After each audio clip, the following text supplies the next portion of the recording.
భావాలు కూడా పెరిగాయి. ఈ సమస్యకు ఒక ముఖ్య పరిష్కారం ప్లాస్టిక్ వ్యర్థాల పరిధి. ప్లాస్టిక్ అనేది సహజంగా కరిగిన పదార్థం. దీనివలన నేల, నీరు, గాలి అన్నీ కలుషితం అవుతాయి. జంతువులు, ముఖ్యంగా సముద్ర జీవులు ప్లాస్టిక్ తిని చనిపోతున్నాయి. కాబట్టి ప్లాస్టిక్ వ్యర్థాలను సరైన విధంగా వాడుకోవడం, పునర్వినియోగం చేయడం అత్యంత అవసరం. ప్లాస్టిక్ పునర్వినియోగం అంటే వాడిన ప్లాస్టిక్ వస్తువులను తిరిగి ఉపయోగించడం లేదా వాటిని కొత్త వస్తువులుగా మార్చడం.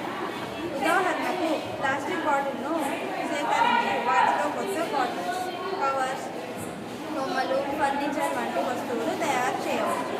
కానీ పరిశ్రమలు ఈ వ్యర్థ ప్లాస్టిక్ను రోడ్ల నిర్మాణంలో కూడా వాడుతున్నారు.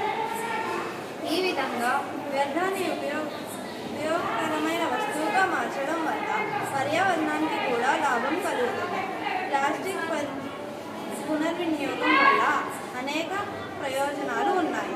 మొదటిగా ఇది పర్యావరణ కలుషితాన్ని తగ్గిస్తుంది. రెండవది కొత్త ముడి పదార్థాల అవసరం తగ్గుతుంది. మూడవది వ్యర్థ నివారణ ఖర్చు తగ్గుతుంది. నాలుగవది ప్లాస్టిక్ పునర్వినియోగం పరిశ్రమల ద్వారా ఉపాధి అవకాశాలు పెరుగుతాయి. ప్రభుత్వం కూడా ప్లాస్టిక్ వ్యర్థాల పునర్వినియోగం కోసం అనేక చర్యలు తీసుకుంటారు.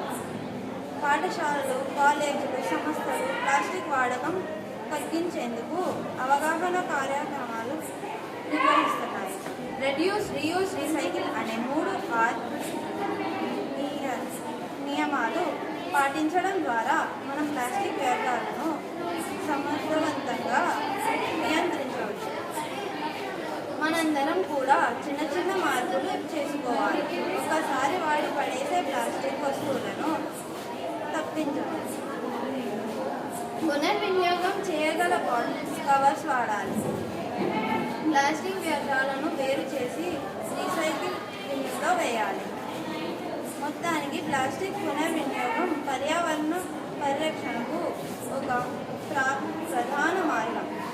ఇది మన బాధ్యతగా భావించి ప్రతి వ్యక్తి ఈ చర్యలో భాగస్వామ్యం చేయాలి.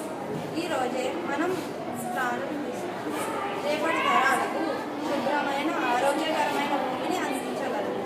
ముఖ్యం, ప్లాస్టిక్ వ్యర్థాలను పునర్వినియోగం చేయడం అంటే కేవలం ఒక చర్య కాదు, అది మన భవిష్యత్తును కాపాడే ఒక మంచి అలవాటు. ధన్యవాదాలు.